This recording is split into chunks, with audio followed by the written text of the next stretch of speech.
+3 third semester paper 6 unit 2 किसी 3 number विशिष्ट प्रश्नोत्तर आलोचना करिया जहाँकि परीक्षा हेल्पफुल हो पार। चलो देखिए कौन देछि।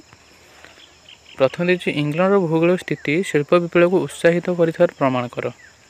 उत्तर हूँ अनुकूल भौगोलिक स्थिति इंग्लैंड शिल्प विप्लव को उत्साहित करथिला। यार चतुर्पार्श्व समुद्र थिबारु प्राकृतिक भाव अनेक गुड़ाए बंदर प्रतिष्ठा करने सुविधा होता। एणु आमदानी रप्तानी कारोबार त्वरान्वित हो पाता। यह छड़ा यह यूरोपर मुख्य भूभाग को 22.5 माइल चौड़ार इंग्लिश प्रणाली द्वारा विच्छिन्न हो रुथिबार नेपोलियन बोनापार्ट राज्य विस्तार बेले यार कौन अंश को फ्रांस अधिकार कर नथिला। फल यार शिल्पपति और कुशली श्रमिक मैंने निर्विघ्न से उत्पादन अब्याहत रखिपारे। तापर सेकेंड कौन देछि। सेकेंड देछि स्वाधीन वातावरण शिल्प संस्था मान को प्रोत्साहित कर विशेष तथ्य उपस्थापन कर। उत्तर हूँ अन्य यूरोपीय देश मान तुलन में इंग्लैंड व्यक्ति स्वाधीन पाक स्वाधीन संवादपत्र तथा लेखालेखी आदि स्वाधीनता बहु पूर्वर प्रचलित होता। लोक मैंने राजनीतिज्ञ अर्थनीतिज्ञ और बुद्धिजीवी मान निजर स्वाधीन मतामत व्यक्त करें। फल शिल्प क्षेत्र में अनेक गवेषणा हो पारा। सरकार तरफ उत्पादन शैली उपर कौन प्रतिबंधक लगाइला ना बरम अधिक उत्पादन कर संस्था मान को प्रोत्साहित करागला।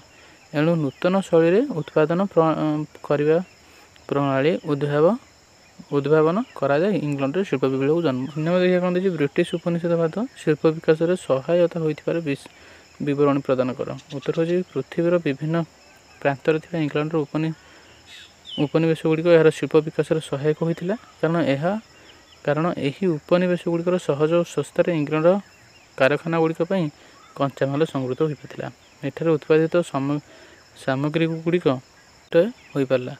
शिल्पपाई मौखिक रूपे आवश्यक यह दुईटी समस्यार समाधान फल इंग्लैंड शिल्प विप्लव सफल होता। 4 नंबर बंद नूतन उद्भावन शिल्प विप्लव को त्वरान्वित कर विवरणी प्रदान कर। उत्तर शिल्प विप्लव प्रगतिर ताले ताले दिन को दिन नूतन जंत्रपाति और ज्ञानकौशल उद्भावन बढ़ी बढ़ी चलला। पूर्व अभिज्ञता को आधार कर वैज्ञानिक और उद्भावक मैंने केतेक नूतन जंत्रपाति उद्भावन कले एवं अनेक पूर्व उद्भावित जंत्रगुड़ी को अधिक मार्जित रूप देले। 1800 शताब्दी में फ्लाइंग शटल स्प्रिंग जेनी क्रॉफ्टन को म्यूल शक्ति चालित तंत्र तुलार मंजी काढ़ा जंत्र लुगारे छापा जंत्र बाष्प चालित इंजिन इत्यादि उद्भावन इंग्लैंड ही होता। एणु इंग्लैंड शिल्प विप्लव एगुड़िक प्रशस्त क्षेत्र प्रस्तुत करा और यही धारा को त्वरान्वित कर पाता। तार 5 नंबर कौन देखा। 5 नंबर देखिए बयन शिल्पर विकास संबंध आलोचना कर। उत्तर हूँ अन्य देश मान पर इंग्लैंड रे तंती मैंने निज हाथ में लुगा बुणिया कार्य करुले। साधारणतः स्त्री लोक मैंने निज घरे निज हाथ में सूता काटु था। जड़े महिला थरक गोटे मात्र सूता बाहर करने को समर्थ होता। याद्वारा खंडिया लुगापी सूता काटवा को समय लगुला। भारत से प्रचुर तुला आमदानी होता। अथच अधिक तुला मिले सूता तैयारी करने संभव नाला। यहीपरी अवस्था बेले जेम्स हारग्रीव्स नामक जड़े इंग्रेज 1764 ख्रीष्टाब्द गोटे क्षुद्र जंत्र उद्भावन कले।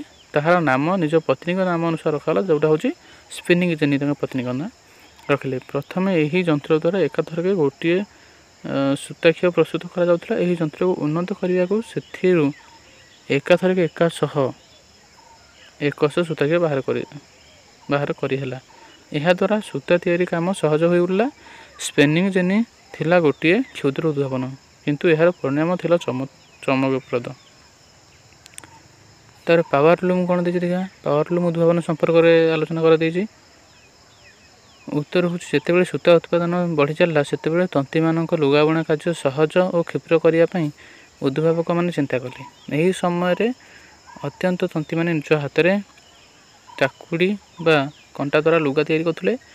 तद्वारा बयन कार्य अनेक विलंब होता। यही समय 1785 ख्रीष्टाब्द एडमंड कार्टराइट नामक जड़े इंग्रेज जंत्र चलित तंत्र ପାୱାର ଲୁମ୍ ଉଦ୍ଭାବନ କଲେ। ହସ୍ତତନ୍ତ ପରିବର୍ତ୍ତେ ଯନ୍ତ୍ର ଦ୍ୱାରା ଏକାଥରକ ଓ ଅତି ଶୀଘ୍ର ବହୁ ସଂଖ୍ୟାରେ ଲୁଗା ବୁଣା ହୋଇପାରିଲା। ଅଧିକ ଲୁଗା ଉତ୍ପାଦନ ହେବା ଫଳରେ ଲୁଗାର ଦାମ ମଧ୍ୟ କମିଲା। କ୍ରମେ କ୍ରମେ ଯନ୍ତ୍ରତନ୍ତ୍ର ଅଧିକତର ଉନ୍ନତି ଘଟିଲା। ସାରା ଇଂଲଣ୍ଡରେ ସହସ୍ର ସଂଖ୍ୟାରେ ଲୋକେ ଯନ୍ତ୍ରଚାଳିତ ତନ୍ତ ବ୍ୟବହାର କଲେ। ଉତ୍ପାଦିତ ବସ୍ତ୍ର ପ୍ରଚୁର ପରିମାଣରେ ବିଦେଶକୁ ରପ୍ତାନି କରାଗଲା। ସେଥିରୁ ଇଂଲଣ୍ଡବାସୀ ପ୍ରଚୁର ଲାଭ ପାଇଲେ। କ୍ରମଶଃ ପୁଞ୍ଜିବାଦ ରୂପ ନେବାର ପ୍ରତ୍ୟୟ ହେବାକୁ ଲାଗିଲା। 7 ନମ୍ବର ଦେଖିବା, ବାଷ୍ପୀୟ ରେଳଗାଡ଼ି ଇଞ୍ଜିନ୍ ଉଦ୍ଭାବନ ସମ୍ପର୍କରେ ମତାମତ ସ୍ଥାପନ କରିବା ପାଇଁ କୁହାଯାଇଛି। ଉତ୍ତର ହେଉଛି ଊନବିଂଶ ଶତାବ୍ଦୀର ପ୍ରଥମ ଭାଗରୁ ବାଷ୍ପ ଶକ୍ତିର ବହୁଳ ପ୍ରସାର ଦେଖିବାକୁ ମିଳିଲା।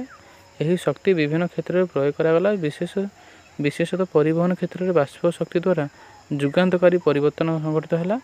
1814 ଖ୍ରୀଷ୍ଟାବ୍ଦରେ ଜର୍ଜ ଷ୍ଟିଫେନସନ୍ ନାମକ ଜଣେ ବ୍ୟକ୍ତି ସର୍ବପ୍ରଥମେ ସ୍ୱୟଂ ଚାଳିତ ଯନ୍ତ୍ର ବା ରେଳଗାଡ଼ି ଇଞ୍ଜିନ୍ ତିଆରି କଲେ। 1830ରେ ତାହାଙ୍କ ନିର୍ମିତ ବାଷ୍ପୀୟ ରେଳଗାଡ଼ି ଇଞ୍ଜିନ୍ ପ୍ରଥମ ଥର ପାଇଁ ରେଳଗାଡ଼ି ଉପରେ ଚାଲିଲା। ରେଳପଥରେ ସେହି ଇଞ୍ଜିନ୍ର ନାମ ରଖିଲେ ରକେଟ୍।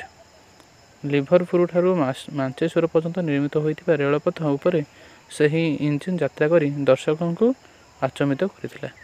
8 ନମ୍ବର ଦେଖିବା କ'ଣ ଦେଇଛି, ମାଇକେଲ ଫାରାଡେ, ଥୋମାସ ଏଡିସନ୍ ଓ ଗ୍ରାହାମ ବେଲଙ୍କ ଉଦ୍ଭାବନ ସମ୍ପର୍କରେ ବିବରଣୀ ଦିଅ ବୋଲି କୁହାଯାଇଛି। ଉତ୍ତର ହେଉଛି ଧୀରେ ଧୀରେ ଉଦ୍ଭାବକମାନେ ନୂତନ ଶକ୍ତିର ଉଦ୍ଭାବନ କରିବାକୁ ଲାଗିଲେ। ମାଇକେଲ ଫାରାଡେ ତଡ଼ିତ ଶକ୍ତିର ଉପରେ ପରୀକ୍ଷା ଚଳାଇ ଆଧୁନିକ ବୈଦ୍ୟୁତିକ ବିଜ୍ଞାନର ମୂଳ ଭିତ୍ତି ସ୍ଥାପନ କଲେ। 1870 ଖ୍ରୀଷ୍ଟାବ୍ଦରେ ବିଦ୍ୟୁତ ଶକ୍ତିର ଉତ୍ପାଦନ କାର୍ଯ୍ୟ ବଢ଼ି ଚାଲିଲା।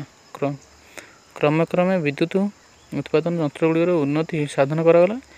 ସେହି ସବୁ ଯନ୍ତ୍ରର ସଂଖ୍ୟା ମଧ୍ୟ ଅସମ୍ଭବତ ଭାବେ ବଢ଼ି ଚାଲିଲା। 1878 ଖ୍ରୀଷ୍ଟାବ୍ଦରେ ଥୋମାସ ଏଡିସନ୍ ବୈଦ୍ୟୁତିକ ଆଲୋକ ଉଦ୍ଭାବନ କଲେ, ଯେଉଁ ବଲ୍ ଉଦ୍ଭାବନ ସେ କରିଥିଲେ। ଏହି ଘଟଣା 2 ବର୍ଷ ପୂର୍ବେ 1876 ଖ୍ରୀଷ୍ଟାବ୍ଦରେ ଆଲେକ୍ଜାଣ୍ଡର ଗ୍ରାହାମ ବେଲ୍ ଦୂରଶ୍ରବଣ ବା ଦୂରଭାଷା ଯନ୍ତ୍ର ଅର୍ଥାତ୍ ଟେଲିଫୋନ୍ ଉଦ୍ଭାବନ କଲେ। ଅଳ୍ପ ସମୟ ପରେ ବୈଦ୍ୟୁତିକ ଶକ୍ତିର ଚାଳିତ ଟ୍ରାମ୍ ଗାଡ଼ି ଚାଲିବାକୁ ଲାଗିଲା।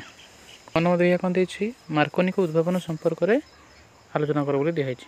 ଉତ୍ତର ହେଉଛି 1895 ଖ୍ରୀଷ୍ଟାବ୍ଦରେ ମାର୍କୋନି ନାମକ ଜଣେ ଇଟାଲୀୟ ଯୁବକ ବେତାର ବାର୍ତ୍ତା ପାଇଁ ଯନ୍ତ୍ର ଉଦ୍ଭାବନ କରିଥିଲେ। ପ୍ରଥମେ ସେ ତାଙ୍କର ବେତାର କେନ୍ଦ୍ର ଇଂଲଣ୍ଡରେ ସ୍ଥାପନ କରିଥିଲେ। ତାପରେ କେବେ କରିଥିଲେ ନା 1899ରେ ଇଂଲିଶ ପ୍ରଣାଳୀରେ ଅପର ପାଖକୁ ବେତାର ସଂକେତ ପଠାଇଥିଲେ। ମାର୍କୋନି ରେଡ଼ିଓ ଯନ୍ତ୍ରର ମଧ୍ୟ ଉନ୍ନତି ସାଧନ କରିଥିଲେ, ତାହା ଦ୍ୱାରା ପୃଥିବୀର ବିଭିନ୍ନ ସ୍ଥାନକୁ ସମ୍ବାଦ ପ୍ରେରଣ କରିବା ସମ୍ଭବ ହୋଇପାରିଲା।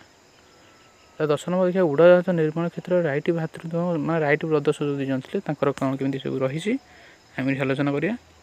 ଉତ୍ତର ହେଉଛି ବିଂଶ ଶତାବ୍ଦୀର ପ୍ରଥମ କାଳ ବହୁ ପ୍ରକାର ବୈଦ୍ୟୁତିକ ଯନ୍ତ୍ର ଉଦ୍ଭାବିତ ହେବା ଦ୍ୱାରା ମନୁଷ୍ୟର ଦୈନନ୍ଦିନ ଜୀବନଯାତ୍ରା ଅଶେଷ କଲ୍ୟାଣ ସାଧିତ ହେଲା। ଏହି ଶତାବ୍ଦୀର ଅଗ୍ରଗତି ସଙ୍ଗେ ଶିଳ୍ପ ଉଦ୍ୟୋଗ ମଧ୍ୟ ବୃଦ୍ଧି ପାଇବାକୁ ଲାଗିଲା। ବୈଜ୍ଞାନିକ ଓ କାରିଗର ଅସୀମ ଆକାର ଧାରଣ କରିବାକୁ ଲାଗିଲା। ଶତାବ୍ଦୀର ଆରମ୍ଭରେ ଆମେରିକାର ରାଇଟ୍ ଭ୍ରାତୃତ୍ୱ ପ୍ରଥମ ଥର ପାଇଁ ଆକାଶରେ ଉଡ଼ିବାକୁ ସମର୍ଥ ହେଲେ। 1903ରେ ସେମାନଙ୍କ ନିର୍ମିତ ଉଡ଼ାଜାହାଜ ଆକାଶରେ ମାତ୍ର 1 ମିନିଟ୍ ଉଡ଼ି ପାରିଥିଲା, କିନ୍ତୁ 2 ବର୍ଷ ପରେ 38 ମିନିଟ୍ ସମୟ ମଧ୍ୟରେ ବିମାନଟି 24 ମାଇଲ ଉଡ଼ି ପାରିଥିଲା। 11 ନମ୍ବର ଦେଖିବା କ'ଣ ଦେଇଛି, ବାଣିଜ୍ୟ ବ୍ୟବସାୟ ପ୍ରସାର ଫଳରେ ନୂତନ ସାମାଜିକ ପ୍ରାଧାନ୍ୟ ସୃଷ୍ଟି ସମ୍ବନ୍ଧରେ ଆଲୋଚନା କର। ଉତ୍ତର ହେଉଛି ମଧ୍ୟଯୁଗୀୟ ଅର୍ଥନୀତି ବଳୟରେ ବାଣିଜ୍ୟ ବ୍ୟବସାୟ ପ୍ରବେଶ ସମାଜରେ ବ୍ୟବସାୟୀ ବା ସୌଦାଗର ନାମକ ଏକ ନୂତନ ସାମାଜିକ ଶ୍ରେଣୀ ସୃଷ୍ଟି କଲା। ଧନ ପାଇଁ ଉଭୟ ଶାସକ ଓ ସୁଦାଗର ମନୋଭାବ ସମ୍ମିଳିତ ଥିଲା। ଶାସକ ନିଜ ପାଇଁ ନ ହେଲା ବି ସାଧାରଣ ପାଇଁ ଧନ ଓ କ୍ଷମତା ଚାହୁଁଥିଲେ। ବାଣିଜ୍ୟ ବ୍ୟବସାୟ ହିଁ ଏପରି ଆବଶ୍ୟକତାକୁ ପୂରଣ କରିବା ପାଇଁ ଉତ୍ତମ ମାର୍ଗ ଥିଲା। ବାଣିଜ୍ୟ ମଧ୍ୟଯୁଗୀୟ ଅନୁନ୍ନତ ଭାବନାରୁ ଜନସାଧାରଣ ମୁକ୍ତ କରିଦେଲା। ଅନ୍ତର୍ଜାତୀୟ ବାଣିଜ୍ୟର ପ୍ରଚଳନ ମଧ୍ୟ ଏଥିରେ ଗୁରୁତ୍ୱପୂର୍ଣ୍ଣ ସହାୟକ ଦେଲା। 12 ନମ୍ବର ଦେଖିବା କ'ଣ ଦେଇଛି, ବାଣିଜ୍ୟିକ ସାମ୍ରାଜ୍ୟବାଦର ପରିଭାଷା ମତାମତ ରଖ ବୋଲି କୁହାଯାଇଛି। ଉତ୍ତର ହେଉଛି ପ୍ରକୃତ ପକ୍ଷରେ ବାଣିଜ୍ୟିକ ସାମ୍ରାଜ୍ୟବାଦର କୌଣସି ଏକ ନିର୍ଦ୍ଦିଷ୍ଟ ପରିଭାଷା ନାହିଁ, ମାତ୍ର ବିଶିଷ୍ଟ ବିଦ୍ୱାନମାନଙ୍କ ଭାଷାରେ ଏହା ଯେକୌଣସି ଦେଶର ପ୍ରଚଳିତ ବାଣିଜ୍ୟ ଓ ଶିଳ୍ପନୀତିକୁ ବୁଝାଏ। ଏହି ଶବ୍ଦକୁ 1776 ଖ୍ରୀଷ୍ଟାବ୍ଦରେ ପ୍ରଥମ ଆଦାମ ସ୍ମିଥ୍ ତାଙ୍କ ରଚିତ ପୁସ୍ତକରେ ବ୍ୟବହାର କରିଥିଲେ। ପ୍ରସିଦ୍ଧ ଐତିହାସିକ ପୃଷ୍ଠାର ସୋମରର ମଧ୍ୟ ଏହି ଶବ୍ଦକୁ 1884 ଖ୍ରୀଷ୍ଟାବ୍ଦରେ ଅବିକଳ ରୂପେ ବ୍ୟବହାର କରିଥିଲେ। ଏଲ୍.ଏସ୍ ହାନିସ୍ଙ୍କ ମତରେ 16ଶ ଶତାବ୍ଦୀରୁ ଅଷ୍ଟାଦଶ ଶତାବ୍ଦୀ ଶେଷ ଭାଗ ପର୍ଯ୍ୟନ୍ତ ୟୁରୋପୀୟ ରାଷ୍ଟ୍ରନୀତିଜ୍ଞମାନଙ୍କ ଅର୍ଥନୈତିକ ଦୃଷ୍ଟିକୋଣ ହିଁ ବାଣିଜ୍ୟିକ ସାମ୍ରାଜ୍ୟବାଦ ରୂପେ ଅଭିହିତ। ଏହି ଦୃଷ୍ଟିକୋଣ ମୁଖ୍ୟତଃ ବାଣିଜ୍ୟ ଉପରେ ଆଧାରିତ ଥିଲା, କାରଣ କୌଣସି ରାଷ୍ଟ୍ରର କ୍ଷମତାର ଗୁରୁତ୍ୱ ତାହାର ଅନ୍ତର୍ଜାତୀୟ ବାଣିଜ୍ୟର ଅଧୀନରେ ହିଁ ନିହିତ ଥାଏ।